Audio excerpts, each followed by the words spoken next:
Hello everyone, welcome to the maths class. ये हमारा coordinate geometry का थर्ड लेक्चर है।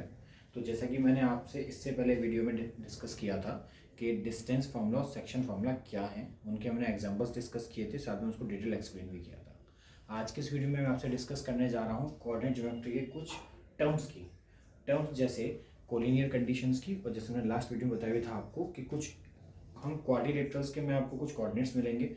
कोऑर्डिनेट्स के बीच में हमें डिसाइड करना होगा डिस्टेंस फार्मूला लगाने के साथ कि जो गिवन क्वाड्रिलेटरल है वो किस फॉर्म का है। डेट मीन स्क्वायर है, रेक्टेंगल है, रोम्बस है या पैरेललोग्राम है। तो चलिए बिना देरी के वीडियो स्टार्ट करते हैं। तो पहले मैं अपनी वीडियो को स्टार्ट करूँगा कोलिनियर के साथ, ठीक है। जैसे लास्ट मैंने आपको से फर्स्ट वाली वीडियो में आपको बताया था कि कोलिनियर क्या होता है। बेसिकली कोलिनियर होता क्या है, जैसे मान लीजिए आपके पास यहाँ पे एक लाइन है ए, बी और सी। ये एक लाइन गिवन दे रखी है जिसमें तीन कोऑर्डिनेट्स गिवन है ए, बी और सी। सपोज करिए मैं एग्जांपल लेता हूँ, जैसे आपका ए कोऑर्डिनेट है 2,3, बी कोऑर्डिनेट आपका 5,6 और सी है आपका 8,10। अब मैंने आपसे ये बोला कि मुझे बताइए कि क्या ये तीनों कोऑर्डिनेट्स एक लाइन में है कि नहीं, या फिर हम ये कह सकते हैं कि आर दीज कोऑर्डिनेट्स कोलिनियर।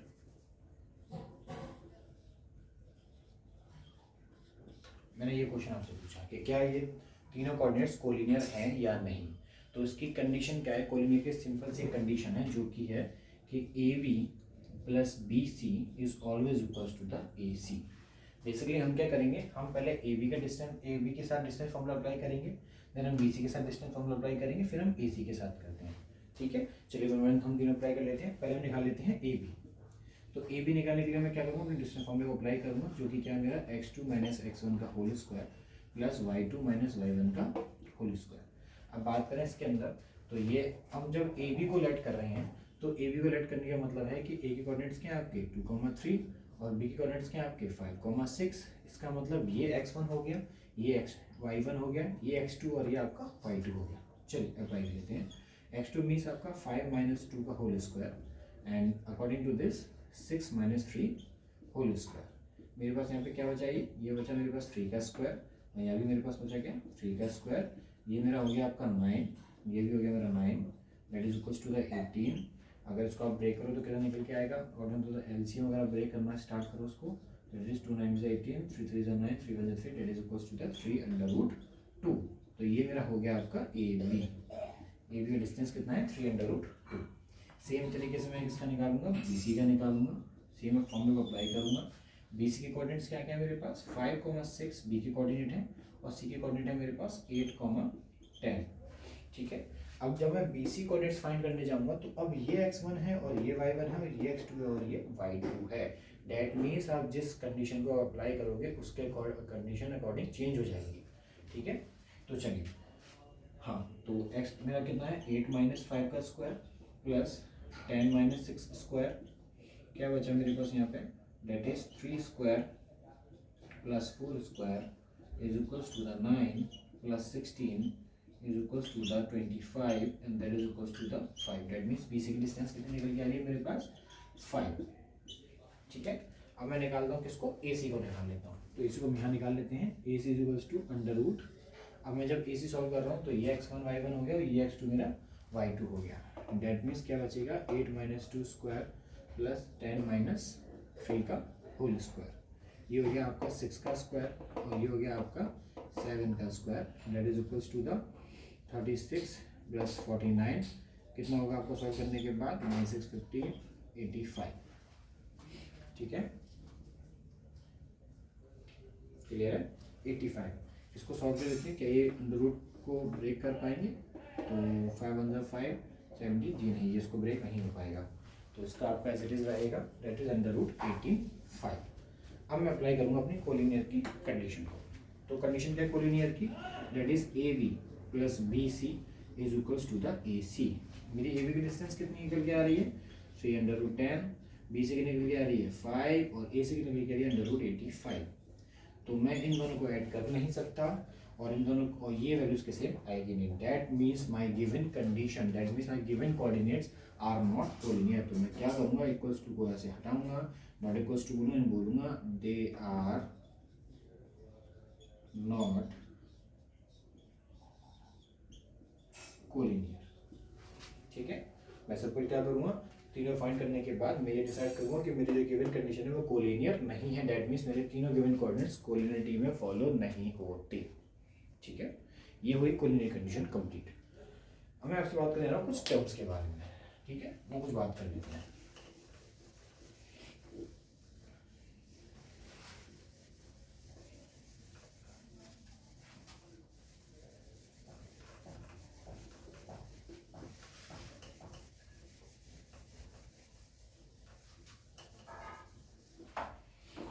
आप जब कोऑर्डिनेट ज्योमेट्री सॉल्व करते हैं ना, तो सॉल्व करते वक्त आपके पास कुछ क्वेश्चंस आते हैं। जैसे आपको 4 कोऑर्डिनेट्स गिवन होते हैं और आपसे पूछा जाता है कि are they form a square, are they form a rectangle, are they form a parallelogram, are they form a rhombus और are they form a right angle triangle. तो ये 5 बेसिक कंडीशंस हैं जो एनसीईआरटी और अदर बुक्स में आपको मिलेंगे solve करने के लिए। मैं आपको वन बाय वन समझाता हूँ सारी, कि हम किस तरीके से आइडेंटिफाई करते हैं किसी कोऑर्डिनेटर को कि वो क्या है और क्या नहीं। देखिए, सपोज करिए मैंने आपके यहाँ पे क्वाड्रेटर लिया, ये मेरे क्वाड्रेटर है यहाँ पे। ठीक है, that is A B C और डी, एक क्वाड्रेटर लिया है आपका। ठीक है, अब सपोज करिए ये क्वाड्रेटर मुझे प्रूव करना है रोम्बस।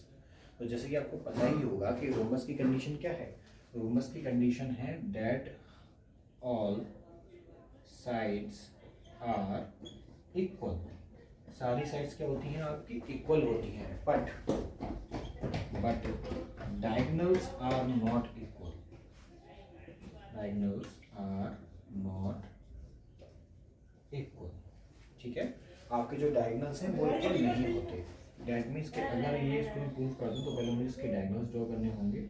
अब मैं क्या करूँगा इसमें कि पहले मैं, अगर मेरे को ये कोऑर्डिनेट्स गिवन है that is x1 y1 x2 y2 x3 y3 और ये हो गया आपका x4 और y4। अगर मुझे कोऑर्डिनेट्स गिवन हैं तो मैं क्या करूँगा, पहले मैं ए बी का डिस्टेंस निकालूंगा, फिर मैं बी सी का डिस्टेंस निकालूंगा, फिर मैं सी डी का डिस्टेंस निकालूंगा और एंड में मैं ए डी का डिस्टेंस निकालूंगा। साथ साथ में मैं ए सी का डिस्टेंस भी निकालूंगा, साथ साथ में मैं बी डी का डिस्टेंस भी निकालूंगा।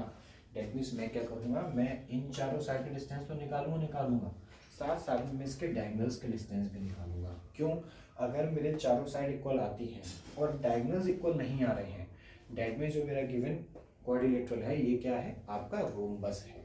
ठीक है, ये क्या है आपका गिवन क्वाड्रिलेटरल, ये आपका रोम्बस है।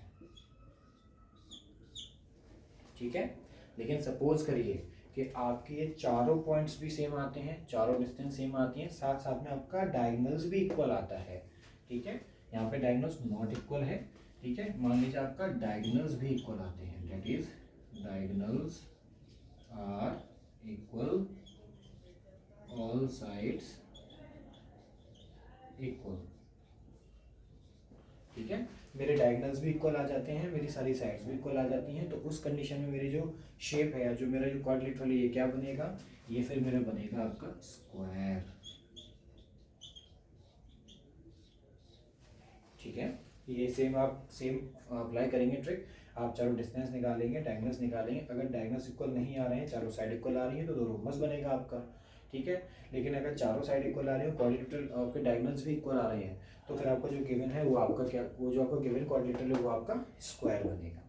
ठीक है, ये दो कंडीशन हो गई। सेम मैं यहाँ पे डिस्कस करता हूँ नेक्स्ट अदर के साथ। जैसे मान लीजिए मेरा एक मेरा ये और स्टेप शेप है मेरी, मान लीजिए। ठीक है, थोड़ा बदल देते हैं।